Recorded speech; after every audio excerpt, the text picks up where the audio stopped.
Today, we're looking at a red ink by Thornton's Red. Hi, I'm Adam, and I'm an ink guy.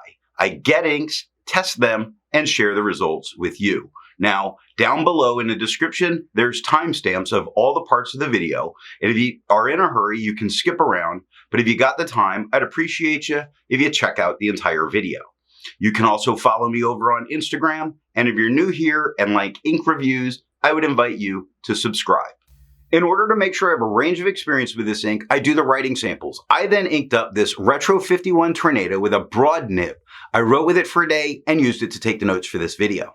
In order to have some standardization while looking at writing samples, I always use Clairfontaine, Tomoe River, and Rhodia paper, although there are additional writing samples that occur much later in the video. Now, let's look at the writing sample. I picked this ink up in cartridge form, and to keep my writing samples consistent, I use a Jinhao 159 with a Goulet 1.1 stub, a Jinhao X 450 with a Goulet medium, and a Jinhao X 750 with a Goulet extra fine. Let's take a look at the Clairfontaine. No bleeding, no ghosting. The 1.1 has no feather spread, halo sheen, and no shade. The extra fine is just a tad darker than the stub with no feather spread, halo sheen, no shade, 6 seconds to dry. Medium is the same tone as the extra fine with no feather spread, halo sheen, and no shade, 9 seconds to dry. Scrubby for both show no color variation, and we didn't get any. Tomoe River. No bleeding, normal Tomoe River ghosting. The 1.1 has no feather spread, halo sheen, and no shade. The extra fine is just a little bit darker than the stub with no feather spread, halo sheen, no shade, 10 seconds to dry. Medium is darker than the extra fine with no feather spread, halo sheen, or shade, and 17 seconds to dry. Now the scrubby for both show no color variation, and we didn't get any. And Rhodia with no bleeding and no ghosting. The 1.1 has no feather spread, halo sheen, and no shade. The extra fine is about the same tone as the stub, with no feather spread, halo sheen, no shade, 7 seconds to dry. Medium is the same tone as the extra fine and the stub, with no feather spread, halo sheen, no shade, 11 seconds to dry.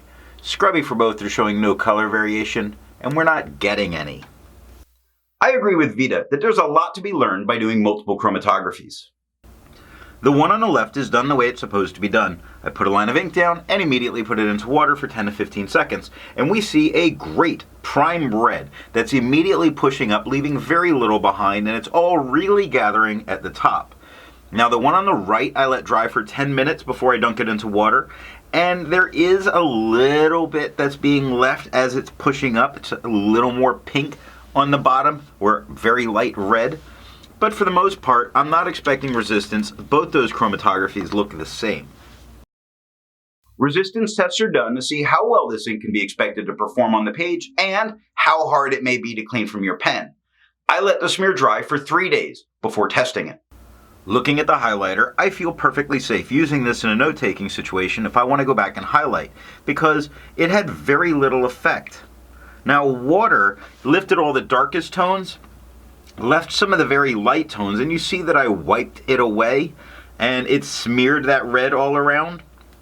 But it only took water to get this out of my pen. It did do very well, and I think I sort of smeared some of that red back into that circle.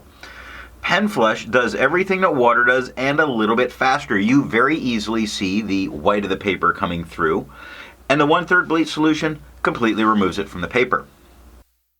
I test for viscosity or flow using a thing called a tilt test. I will link how I do that, the video of it, down below or up in the cards. I also then put it onto a standard distribution so it's more easily seen with all of the inks that I've tested. Now, for the inks I've tested, I've found an average viscosity of 2.5, with the realm of normal being from 2.1 to 2.9.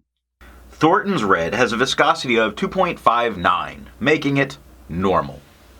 To find my average dry times, I use my writing samples done on Clairfontaine, Tomoe River, and Rhodia paper. I average those. Now, for the inks I've tested, I found an average dry time of 17 seconds, with a realm of normal being from 13 to 21 seconds.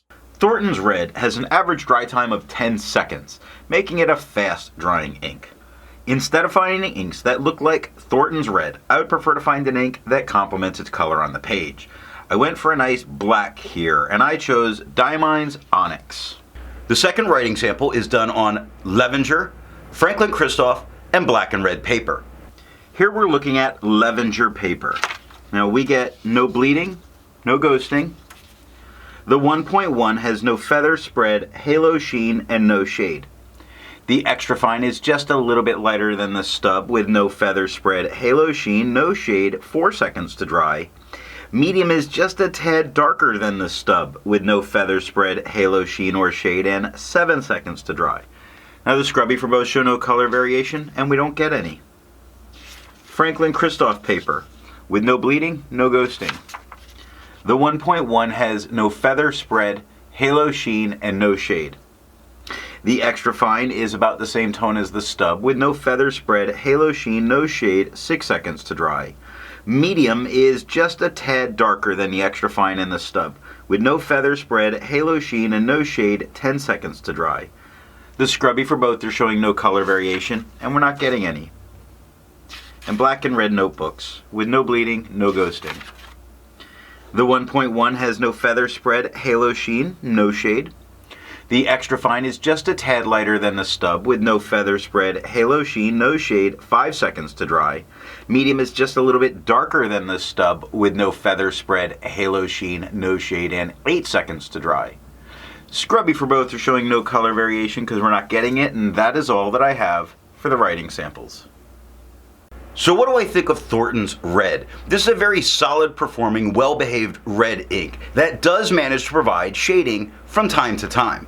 So what nib and pen are going to give the best writing experience with this ink? I don't think it really matters. You're going to get a solid performance from this ink no matter what pen you put it into. So this is a dealer's choice. I put out a new ink review every single day so that if you're not already subscribed, I'm going to remind you, go ahead and subscribe. Thanks for watching.